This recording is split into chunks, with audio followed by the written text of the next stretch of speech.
അന്നും സഭയിൽ ഒരുപാട് പ്രശ്നങ്ങളുണ്ടായിരുന്നു. ആ പ്രശ്നങ്ങൾക്കെല്ലാം അവർ ഉത്തരം കൊടുത്തത് ദൈവവചനം വ്യാഖ്യാനിച്ചുകൊണ്ടാണ്. കാലത്തിനനുസൃതമായ വ്യാഖ്യാനം ദൈവവചനം കൊണ്ട് നൽകി അതിനോട് ചേർന്ന് പോകത്തക്ക രീതിയിൽ ദൈവവും ദൈവവചനവും ഒക്കെ ആയിക്കൊള്ളണം എന്നുള്ള ഒരു തെറ്റായ വഴി നമ്മളിന്ന് കാണുന്ന ഈ സെക്കുലറിസം, ലോകത്തിൻ്റെതായ ചിന്തകൾ, ആത്മഹത്യാ പ്രവണതകൾ, ലൈംഗിക വീഴ്ചകൾ, മദ്യം, മയക്കുമരുന്ന്,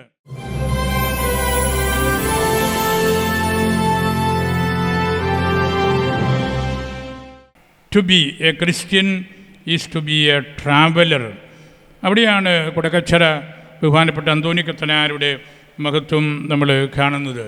അദ്ദേഹം വലിയ ഉൾക്കാഴ്ച, ഉള്ളറിവ് ഉള്ള ആളായിരുന്നു. മനസ്സിൻ്റെ തിളക്കമുള്ള വ്യക്തിയായിരുന്നു. അതുപോലുള്ള ആചാര്യന്മാരെ വേണ്ട രീതിയിൽ നമുക്ക് കാത്തു സൂക്ഷിക്കാനായിട്ട് സാധിക്കാതെ പോയിട്ടുണ്ട്. നമ്മുടെ പുരാതന പാട്ടുകളിൽ മാർഗംകളി പാട്ടുകൾ നമ്മൾ നടത്താറുണ്ടല്ലോ. മാർഗം തെറ്റാതിരിക്കാനുള്ള കളിയാണ് മാർഗംകളി. നമ്മൾ മാർഗത്തിലായിരിക്കണം, നമ്മൾ മാർഗം മറന്നു പോകരുത്, മാർഗത്തിലൂടെ നമ്മൾ മുൻപോട്ട് പോകാമുള്ളൂ എന്നെല്ലാം നമ്മെ ഓർമ്മിപ്പിക്കുന്ന സുന്ദരമായ പുരാതന പാട്ടുകളിൽ ഒന്നാണല്ലോ ഈ മാർഗംകളി എന്ന് പറയുന്നത്. നമുക്ക് കുടക്കച്ചറ അന്തോണി കത്തനാർ കാണിച്ചു തന്ന ആ മാർഗം സ്വന്തമാക്കാൻ, സ്വീകരിക്കാൻ നമ്മൾ കഠിനാധ്വാനം ചെയ്യണം. എൻ്റെ ഒരു ചിന്ത, നമ്മുടെ സഭയുടെ ഒരു സുന്ദര കവാടമാണ് കുടക്കച്ചറ അന്തോണി കത്തനാർ. നടപടി പുസ്തകത്തിൽ നമ്മൾ വായിക്കുന്നുണ്ടല്ലോ, സുന്ദര കവാടത്തെങ്കിൽ, ബ്യൂട്ടിഫുൾ ഗേറ്റ്. ഇന്നിവിടെ ബഹുമാനപ്പെട്ട ഒരിക്കൽ തോമാച്ചൻ സ്ഥാപിച്ചിരിക്കുന്ന ആ വലിയ സ്മൃതി മണ്ഡപം, അതൊരു ബ്യൂട്ടിഫുൾ ഗേറ്റാണ്, സുന്ദര കവാടമാണ്. സഭയ്ക്കുള്ളിലേക്ക് പ്രവേശിക്കാനുള്ള സുന്ദര കവാടമാണ്. ആ സുന്ദര കവാടത്തിൽ എഴുന്നേറ്റ് നിൽക്കാൻ പറ്റാതെ കിടന്ന ആ മനുഷ്യൻ പത്രോസിനോടും യോഹന്നാനോടും സംസാരിച്ചപ്പോൾ അവർ പറഞ്ഞല്ലോ, എൻ്റെ കയ്യിൽ പണമില്ല, സ്വർണമില്ല, വെള്ളിയില്ല, എനിക്കുള്ളത് ഈശോയെക്കുറിച്ചുള്ള ഒരു ചെറിയ അറിവാണ്. അവൻ്റെ നാമത്തിൽ ഞാൻ പറയുന്നു, നീ എഴുന്നേറ്റ് നിൽക്കുക. പത്രോസ് കൈ നീട്ടി, കയ്യെ പിടിച്ച് എഴുന്നേറ്റു. ഉടനെ തന്നെ അവൻ ദേവാലയത്തിലേക്ക്, സിനഗോഗിലേക്ക് പ്രവേശിച്ച് ദൈവത്തെ സ്തുതിക്കുകയാണ്. അതാണ് സുന്ദര കവാടം നമുക്ക് നൽകുന്ന പ്രത്യേകത. പ്ലസനായിൽ വലിയ ചരിത്രമുറങ്ങുന്ന ഈ സ്ഥലത്ത് ഇവിടെ സ്ഥാപിച്ചിരിക്കുന്ന ഈ വലിയ സുന്ദര കവാടം ബഹുമാനപ്പെട്ട പിയാരിച്ചന് ഈ ഇടവകക്കാർ ഓരോരുത്തരെയും കൈ നീട്ടി ക്ഷണിക്കുകയാണ്. ഇതാ ഇവിടെ വിശുദ്ധമായ ഒരു പാരമ്പര്യമുണ്ട്. നമ്മുടെ സഭയ്ക്ക് വേണ്ടി അധ്വാനം ചെയ്ത ഒരു മഹാപുരോഹിതൻ്റെ സ്ഥലമാണിത്. അവിടെ അദ്ദേഹം സ്ഥാപിച്ച ആ പള്ളിയിലാണ്, അതിൻ്റെ മറ്റൊരു ഷേപ്പിലാണ് ഇന്ന് നമ്മൾ ആയിരിക്കുന്നത്. ഇവിടെയായിരുന്നു ഒരു അർത്ഥത്തിൽ പറഞ്ഞാൽ പൗരസ്ത്യ സഭകളിലെല്ലാം സംസാര വിഷയമാക്കിയിട്ടുള്ള പ്ലാശനാൽ ദയറ, വൈദികരുടെ പരിശീലന കേന്ദ്രം.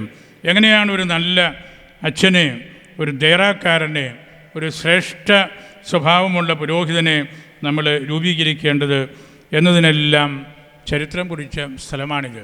അതുകൊണ്ടാണ് ബഹുമാനപ്പെട്ട വിയാരിച്ചൻ നൂറ്റാണ്ടുകൾക്ക് മുമ്പുള്ള ഈ ചരിത്ര പുരുഷനെ, അദ്ദേഹം കാത്തു സൂക്ഷിച്ച മഹത്തായ ആ പാരമ്പര്യത്തെ സ്വന്തമാക്കാനും പഠിക്കാനും കൂടുതൽ ജീവിതത്തിൽ കൊണ്ടു നടക്കാനുമൊക്കെയുള്ള ഈ വഴി നമുക്ക് ഒരുക്കി തന്നിരിക്കുന്നത്. തോമാ അന്തോണി കത്തനാരുടെ ഉള്ളകം നിറയെ പരിശുദ്ധമായ ചിന്തകളായിരുന്നു, സുവിശേഷമായിരുന്നു. അകത്ത് നല്ല ജ്വാലയുള്ള ഒരു വ്യക്തിയായിരുന്നു അദ്ദേഹം. അതുകൊണ്ടാണ് പിന്നീട് ചരിത്രകാരന്മാരൊക്കെ നമുക്ക് അദ്ദേഹത്തെ വേണ്ടതുപോലെ പഠിക്കാനായിട്ട് സാധിച്ചിട്ടില്ല. ഒരുപക്ഷേ അതിന് നല്ലൊരു ആരംഭം ആയിരിക്കാം. ഇന്ന് നമ്മൾ ഈ പരിശുദ്ധ കുർബാനയോടുകൂടി ആ സ്മൃതി മണ്ഡപം, ആ വലിയ സ്മാരകം നമ്മൾ ആശീർവദിക്കുമ്പോൾ ശ്രീയാനി സഭയ്ക്ക് മുൻപോട്ടുള്ള ഒരു കുതിപ്പിൻ്റെ അടയാളമായിട്ടുകൂടെ അത് മാറും എന്ന് ഞാൻ കരുതുകയാണ്. ആദിമസഭയുടെ പിതാക്കന്മാരെല്ലാം അന്നും സഭയിൽ ഒരുപാട് പ്രശ്നങ്ങളുണ്ടായിരുന്നു. ആ പ്രശ്നങ്ങൾക്കെല്ലാം അവർ ഉത്തരം കൊടുത്തത് ദൈവവചനം വ്യാഖ്യാനിച്ചുകൊണ്ടാണ്. അങ്ങനെയാണ് നമുക്ക് ഫാദേഴ്സ് ഓഫ് ദി ചർച്ചിൻ്റെ ബൃഹത്തായ കൃതികളൊക്കെ നമുക്കിപ്പോൾ കൈവശമായിട്ടുള്ളത്. അവർ കാലത്തിനനുസൃതമായ വ്യാഖ്യാനം ദൈവവചനം കൊണ്ട് നൽകി. ഇന്ന് കുറേയെല്ലാം നമ്മളത് മറിഞ്ഞു പോയിട്ടുണ്ട്.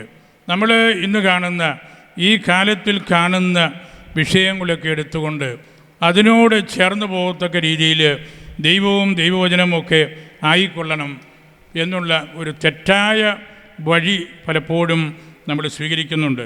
നമ്മളിന്ന് കാണുന്ന ഈ സെക്കുലറിസം, ലോകത്തിൻ്റെതായ ചിന്തകൾ, ആത്മഹത്യാ പ്രവണതകൾ, ലൈംഗിക വീഴ്ചകൾ, മദ്യം, മയക്കുമരുന്ന്, ഇതിനെയൊക്കെ കുറേയെല്ലാം ന്യായീകരിക്കുന്ന പ്രവണതയാണ് പലപ്പോഴും നമ്മൾ കാണുന്നത്.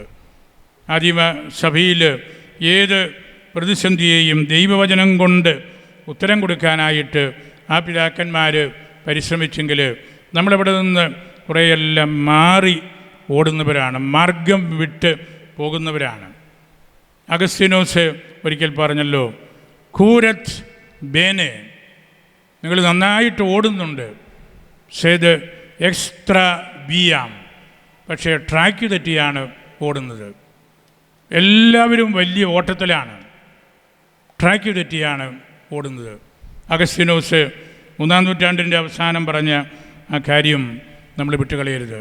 നമ്മളെ മാർഗത്തിൽ നിലനിർത്താൻ വേണ്ടി ശക്തമായ രീതിയിൽ ഓടിയ മഹാപുരോഹിതനാണ് കുടക്കച്ചിറ അന്തോണിക്കത്തനാർ. അതുകൊണ്ടാണ് നമ്മൾ ഒരുപിടി പ്രതിസന്ധികൾ മറികടന്നാണ് ബഹുമാനപ്പെട്ട അച്ഛൻ ഈ കഠിനാധ്വാനം ചെയ്ത് കുടക്കച്ചിറ തറവാട്ടുകാരെ എല്ലാവരെയും കൂട്ടി നിർത്തി ഒരുമിച്ച് ഈ വലിയ കാര്യത്തിലേക്ക് വന്നത്. അതുകൊണ്ട് നമ്മൾ മാർഗത്തിൽ ആയിരിക്കണം, വക്രവഴികളിലൂടെ നമ്മൾ പോകരുത്. അമിതമായ വിമർശനങ്ങളിൽപ്പെട്ട് നമ്മുടെ ജീവിതത്തെ നമ്മൾ വെറുതെ പാഴായ കാര്യമാക്കി മാറ്റിക്കളയരുത്. നമുക്ക് നല്ല ക്രൈസ്തവ ജീവിതം നയിക്കാനുള്ള ഒരു മാതൃക ഈ പുണ്യപുരുഷനിലൂടെ നമുക്ക് ലഭിക്കട്ടെ. അതിനുവേണ്ടി പ്രയത്നിച്ച കുടക്കച്ചിറ കുടുംബക്കാരെയും ഞാൻ പ്രത്യേകമായിട്ട് ഓർക്കുകയാണ്. ഒരു പലരും ഈ പരിശുദ്ധ കുർബാനയിൽ പങ്കെടുക്കുന്നുണ്ട്.